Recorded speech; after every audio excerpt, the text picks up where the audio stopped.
I'm laughing. Let me tell you something. I do use artificial intelligence, AI. I use Otter AI to make transcriptions, the transcript for my podcast episodes. I use GPT sometimes to structure the things that I will talk about in my podcast. Um, and I just use it for different ideas. I used it the other day, ChatGPT, when I was trying to figure out how to itemize or categorize the different expenses I had in my 2024 so that I could do my taxes. I asked ChatGPT to take this Excel or Google sheet, right, and to categorize the different things. It asked me questions. It did 90% of the work for me. And so once I opened up ChatGPT today, because I'm trying to figure out, should I be paying for Otter AI and should I be paying for Otter AI as well as ChatGPT? I pay $120 a month for ChatGPT because it could upload bigger things. It even makes images for me. It helped me make my book cover title. So if you don't know, now you know. Anyway, in addition, um so I tried to upload my MP3 file so that it could not record, but transcribe my stuff. Could ChatGPT do this, or should I renew my Otter? Do you know? I'm gonna get back to what I was gonna say in just a moment, but it it said it couldn't do this, and it even like referred me to Otter AI, and I was like, "Excuse me, that's your competition right now." Hi, thank you so much for joining the Falling for Learning podcast. We have this podcast to help parents and caregivers with having the resources, strategies, and tools needed to make sure that their children are on track for learning and to stay on track for success. But one of the things that happened when I opened up ChatGPT, it basically, is advertising its new features, and it says you can ask it to describe you. So it says, describe me based on all our chats, make it catchy. And so I'm going to read what ChatGPT has said about me, okay? You're an educational powerhouse on a mission, a mic dropping literacy architect, curriculum designer, and parent champion with the knack for turning writing woes into storytelling wins. Whether you're coaching teachers, podcasting wisdom on falling for learning, or crafting book deals and workshop blueprints, you blend heart, hustle, and high standards like no one else. You've got one hand on a mic, another on a manuscript, and both eyes on a $200,000 dream fueled by real estate moves, curriculum sales, and viral podcast episodes. You're driven by purpose, grounded in pedagogy, and never afraid to rewrite the narrative, literally and figuratively. You're TD Flenaugh, writer, teacher, visionary, and a force behind the next wave of young, joyful, and justed-minded learners. So tell me, when you picture your dream podcast episode blowing up online, what's the one message you want the world to take away from it? Now, I was a little flabbergasted from this. Okay, let me just tell you, a little bit flabbergasted, but I was like, okay, let me write out what I wanted to say. And I said, we can support you in navigating the twists and turns that. And I accidentally pressed return. Well, Chatty Cathy, Chat GPT went ahead and said, we could support you in navigating the twists and turns that come with raising, teaching, and inspiring young minds, especially when the road gets bumpy, the stakes feel high, and the system feels stacked. Whether you're a parent trying to keep your tween motivated, an educator pushing for deeper learning, or a school leader ready to rewrite the playbook, we've got your back with tools, truth, and a whole lot of heart. Want me to build that into a podcast intro, email line, or promo graphic? Okay. Anyway, just thought I'd share that with you.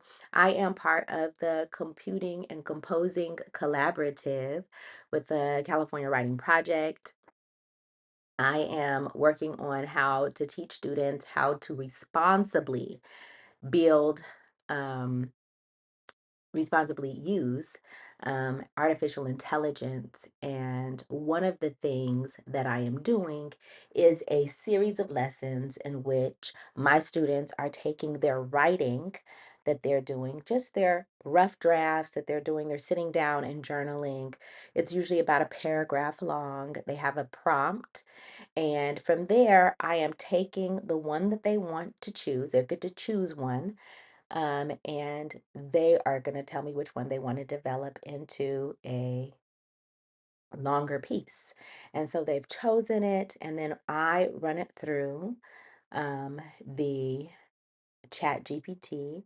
As fifth graders, the students are not able to access, not on campus, not with my guidance, uh, AI or Chat GPT. So I did it for them. And so as a result, they ended up um, they ended up so I gave it to them, right? I told AI to add an extra 6 sentences to their paragraphs that they had done as just a rough draft that they do at the beginning of the day. I'm collaborating with another classroom. My mentee has a fifth grade classroom. I mostly just teach first grade, second, and third grade structured literacy. We have some writing tasks that we do connected to the text or the sentence and letter patterns, sound spelling patterns that they're learning, but it's not deep dives into curriculum. So I'm using the fifth grade to do my field research. And so as I do that, this is the lesson that we're doing. And I asked them, once they saw what the chat GPT added, the 6 sentences, some of them were a little irritated because it got some things wrong. Obviously, if I take you in the middle of your story or when it's a very brief segment of your personal experience and add to it on my own, right, using artificial intelligence, I am leaving out things and assuming things, right? And that is one of the things that we want to take from it. I'm very excited that they got upset because I want them to know that AI does not replace their intelligence, right? Their personal intelligence is is more valuable than what the AI gives. And I did present it in a way that they have handwritten something, then they typed it, then I ran it through Chat GPT. Of course, many people are presented Chat GPT or AI in a way that it just replaces their writing process. So I put it in their writing process and really blew up the process of revision. And with students, I really hone in on revision as a means of improving the quality of their writing, leveling up the writing that they do on a regular basis. Now, a lot of adults do not know how to teach writing in a productive way. And this is what I mean. The more that they teach kids writing, the more they hate writing. And it's a hard conversation because a lot of people don't want to hear it and they're not open to hearing it. But the facts are borne out in the statistics. When you see kids and they're writing, that the less as they get older, a lot of times they're doing less writing. You are making them do writing. The percentage of kids who are completing the assignment is going down. So it is often our idea to say, well, the students hate writing, they don't know how to do this, whatever. But really, we have to own the practices that we're putting in place that are making kids hate writing. Um, so they don't understand why they have to do a rough draft and then revising. They don't understand revision. And and here's one thing that we're doing that we're getting wrong. And whenever I'm telling you that we're getting this wrong, I am saying we as teachers, as educators, as parents, if you're out there, really involved in your child's learning process, because we make things too serious. Yeah, let that sink in. We make things too serious. Is writing serious? Is education serious? Absolutely. But leading with the seriousness is going to make kids hate it. Leading with it always must be correct and it only can be this way is going to make kids hate it. Do you understand that? Like, it makes them hate it. You telling them this is the only way, the way that we teach writing in many, many schools, in many, many classrooms, is divorced of creativity. This is why I make sure that I do these things to keep kids into their writing. Stay tuned after these messages, you'll see why.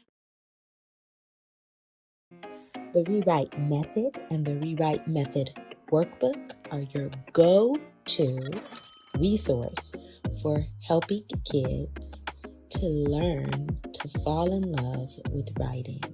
It has the tips, tools, resources, strategies, and skill building activities to help kids fall out of writing hate and into loving to write. Get your book set today.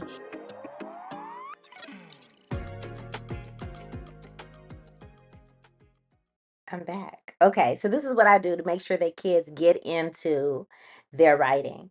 I ground the writing experiences. We lead with personal experience, right? So it's not just some random something. Having them start with a personal, like, how was your weekend? Having them, revise that, helps them to figure out what they can do better, what more they can say, having conversations with each other about it. So I can say, well, what did you do after you went to the movies? What movie did you watch? You say here that you went to the movies in your journal entry, but you didn't say what movie you went to see, or you didn't say who was with you. Did you go by yourself? And that will give them a reason to revise. And again, I want to go back to that definition of revision. It's improving the quality of their writing. A lot of kids don't like to write, right? Because we have told them, oh, that's not spelled that is not spelled correctly. That does not make any sense. So instead of responding to what they wrote and what's promising and what's good about what they wrote, we are automatically responding to what's wrong about what they wrote. So in my book, The Rewrite Method, okay, let's talk about it. No, I talk about how we need to focus in on over complimenting, because it is our knee jerk automatic reaction to be more focused on what they did wrong. So you need to make yourself retrain yourself to over compliment them. Say what's right, and give them one. And if they already kind of like writing, I will give you two, not more than two. Um, Things that they could work on. And the way that we're giving that feedback, I want to lead with a question. Can you tell me which movie you went to see? So that's my feedback. Not, what does that say? That's supposed to be a movie? That's not how you spell movie. And right? You don't have to confess to me. I just want you to reflect. Is that what you're leading with your writing when you're in your writing instruction? What does this say? And if I don't know what it says, because I'm going to tell you, yes, I do not always know what the students wrote. So I'll ask them, can you read that for me? That's how you figure it out. You ask them to read it to you. Now, sometimes you'll find that they can't read it themselves, and that's another issue. But, you know, always talk about what they did well, lead with compliments, okay? These are how we get them out of hating it. Give them choice. What which one of these are you going to do? Instead of saying, well, you're all going to do this. You're all going to write about this one thing. You're all going to develop this. So they get a writing journal that they do every day. Shout out to the teacher. That's the one who developed their daily practice and was giving them a journal prompt. But then asking them which one are they going to develop into a final piece or longer piece, that was their choice, right?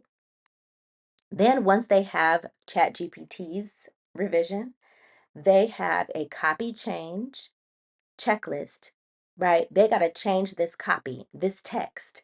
And I give them 7 different things that they need to do. And then I give them an option of 4 of those things that they make. So shout out to the teachers that I work with at the California Writing Project in the collaborative. It's the computing. Okay, slow that down. Composing and Computing Collaborative, because they gave me the idea of the copy change, right? And so I gave a checklist that works for my fifth graders, where another teacher, and I want to say her name is Dana. I I want to have her on the show so you'll know exactly who she is. So yeah, but she gave me the idea of, the copy change checklist, and I had to do some trial and error, right? And if you're going to do this, and I strongly suggest you do this, is you give them a checklist, right? It may not be perfect, but you learn when you give them that checklist. Um, when I first did it, I kind of gave them a couple of things that they could change, and the kids were like, "Oh, that's okay. I like it." Right, which is a typical response to AI, right? I gave it to my high schoolers first. I didn't have a developed checklist, and a lot of them chose to keep it. But I needed to take that choice away, right? We don't want them using AI to replace their writing process. We want them to use AI in a responsible way so it's integrated into their writing process. So they were required to take out at least 2 sentences written by AI. They were required to add 3 sentences, to add certain vocabulary words. So they were to change it up, change the beginning, change the ending. So they were had requirements 4. I have a whole list of 7 things, but 4. And every requirement I had to go back and say, and add 3 sentences. Do this and add 3 sentences. Take what AI added, and then you need to add 3 more sentences. So we could get to the process where kids can see how they could develop their work, right? We could get into ideas about paragraphing. We could get into ideas about you choosing the right word, right? The shades of words, the shades of meaning. So it is so important that we are cultivating this for them, because remember, their friends or whoever who are young and dumb like they are, we love them, but they're still dumb. Kids are, young and dumb. Every one of us has had our young and dumb. So it's not it's not mean. It's just the truth. Okay. Um, their friends who are young and dumb will tell them, oh, you don't have to write that paper. All you have to do is put in the prompt to Chat GPT. You could speak it in now, right? You don't even have to type it in. You could just say, you could hit that little microphone and say, please write a report on blah, blah, blah.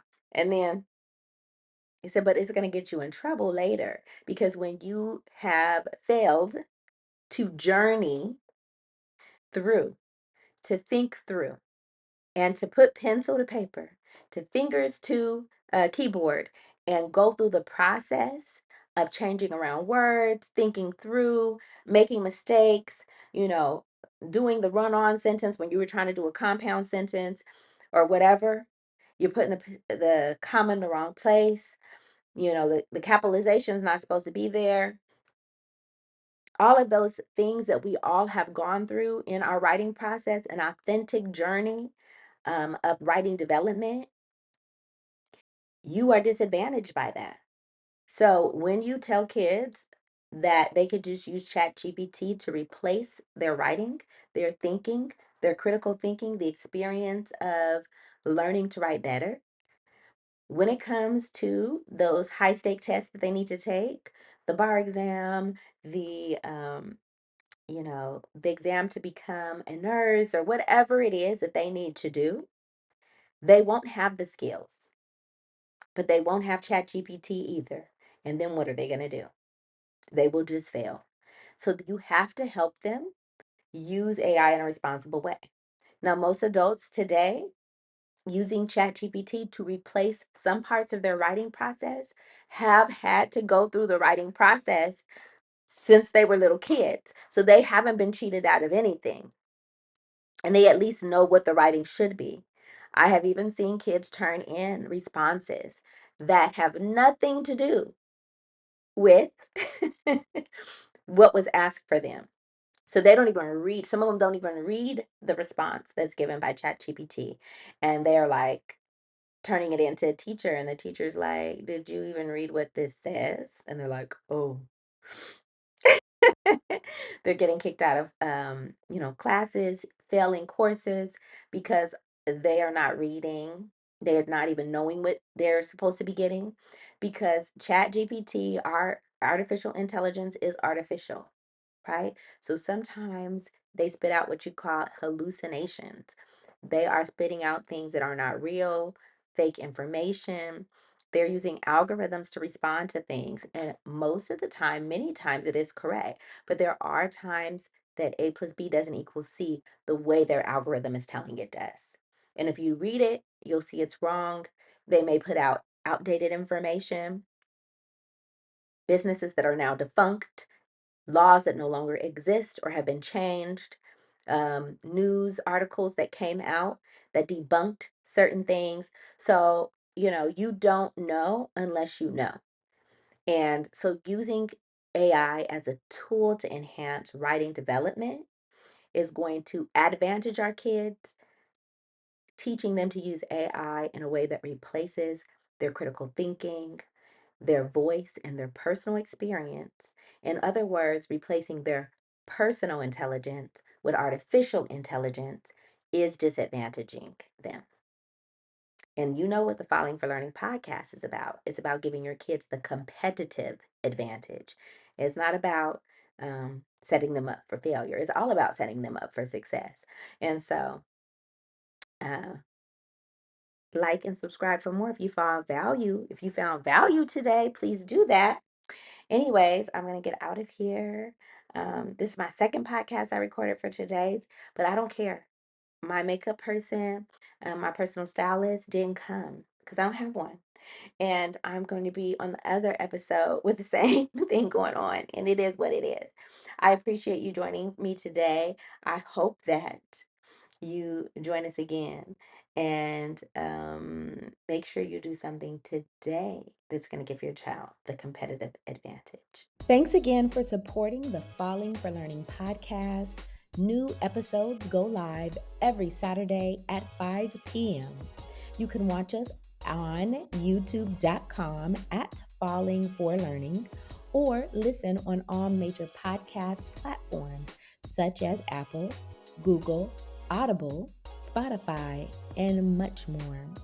For more resources, visit fallinginlovewithlearning.com. We really appreciate you. Have a wonderful week.